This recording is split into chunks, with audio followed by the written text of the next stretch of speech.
दोस्तों, स्वागत है आपका मेरे आज के वीडियो में। तो मैं आपको बताना चाहता हूं कि जब भी आप कोई policy, health insurance policy purchase करते हैं तो उसके अंदर बहुत सारे नॉन पेबल आइटम्स या नॉन कंज्यूमेबल आइटम्स होते हैं। इसके कवरेज के लिए आपको एक राइडर अलग से लेना पड़ता है जिसकी एक्स्ट्रा कॉस्टिंग रहती है।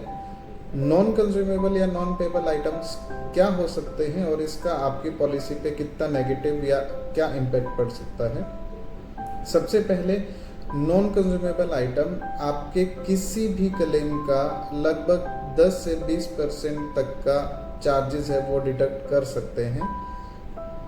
जैसे सर्जिकल ब्लेड है, मास्क, ग्लव, चादर, PP kit, nebuliser kit, hand sanitiser, room freshener, साबुन, इस तरीके से लगभग 150 आइटम्स हैं, यानी कि 4 एनेक्शर हैं, 4 पेजेस के एनेक्शर्स हैं जो कि IRDAI द्वारा जारी किए गए हैं और जो सभी हेल्थ इंश्योरेंस कंपनी पर लागू होते हैं। नॉर्मली बाकी सभी हेल्थ इंश्योरेंस कंपनी में इसको कवर करने के लिए एक राइडर होता है जिसका नाम अलग अलग कंपनी ने अपने हिसाब से रखा हुआ है। कुछ कंपनियां आपको राइडर देने के बावजूद, आपसे एक्स्ट्रा कॉस्टिंग लेने के बावजूद सिर्फ 68 आइटम ही कवर कर पाती हैं, जबकि कुछ कंपनीज अभी मार्केट में ऐसी भी अवेलेबल हैं जो आपसे राइडर का पैसा लेने के बाद आपके पूरे के पूरे 4 एनेक्शर जो हैं, लिस्ट है लगभग 150 आइटम्स की, वो सारी कवर करेंगी। ध्यान रखने वाली बात यह है कि क्या आपने जिस कंपनी की पॉलिसी ली है अंदर सभी एनेक्शर कवर हो रहे हैं। अगर आपको राइडर लेने के बाद भी सिर्फ 68 आइटम्स ही कवर हो पा रहे हैं तो इसका मतलब अभी भी आपके क्लेम सेटलमेंट के वक्त या फिर कैशलेस या फिर रिम्बर्समेंट के वक्त आपके चार्जेस कटने तय हैं।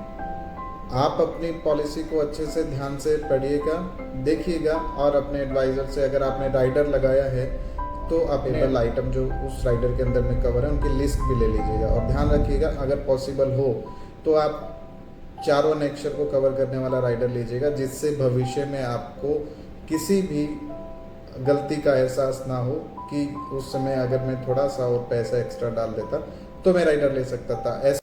दोस्तों, स्वागत है आपका मेरे आज के वीडियो में। तो मैं आपको बताना चाहता हूं कि जब भी आप कोई policy, health insurance policy purchase करते हैं तो उसके अंदर बहुत सारे नॉन पेबल आइटम्स या नॉन कंज्यूमेबल आइटम्स होते हैं। इसके कवरेज के लिए आपको एक राइडर अलग से लेना पड़ता है जिसकी एक्स्ट्रा कॉस्टिंग रहती है। नॉन कंज्यूमेबल या नॉन पेबल आइटम्स क्या हो सकते हैं और इसका आपकी पॉलिसी पे कितना नेगेटिव या क्या इम्पैक्ट पड़ सकता है। सबसे पहले, नॉन कंज्यूमेबल आइटम आपके किसी भी क्लेम का लगभग 10 से 20% तक का चार्जेस है वो डिडक्ट कर सकते हैं। जैसे सर्जिकल ब्लेड है, मास्क, ग्लव, चादर, PP kit, nebuliser kit, hand sanitiser, room freshener, साबुन, इस तरीके से लगभग 150 आइटम्स हैं, यानी कि 4 एनेक्शर हैं, 4 पेजेस के एनेक्शर्स हैं जो कि IRDAI द्वारा जारी किए गए हैं और जो सभी हेल्थ इंश्योरेंस कंपनी पर लागू होते हैं। नॉर्मली बाकी सभी हेल्थ इंश्योरेंस कंपनी में इसको कवर करने के लिए एक राइडर होता है जिसका नाम अलग अलग कंपनी ने अपने हिसाब से रखा हुआ है। कुछ कंपनियां आपको राइडर देने के बावजूद, आपसे एक्स्ट्रा कॉस्टिंग लेने के बावजूद सिर्फ 68 आइटम ही कवर कर पाती हैं, जबकि कुछ कंपनीज अभी मार्केट में ऐसी भी अवेलेबल हैं जो आपसे राइडर का पैसा लेने के बाद आपके पूरे के पूरे 4 एनेक्शर जो हैं, लिस्ट है लगभग 150 आइटम्स की, वो सारी कवर करेंगी।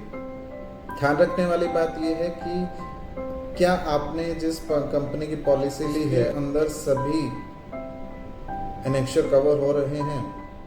अगर आपको राइडर लेने के बाद भी सिर्फ 68 आइटम्स ही कवर हो पा रहे हैं तो इसका मतलब अभी भी आपके क्लेम सेटलमेंट के वक्त या फिर कैशलेस या फिर रिम्बर्समेंट के वक्त आपके चार्जेस कटने तय हैं।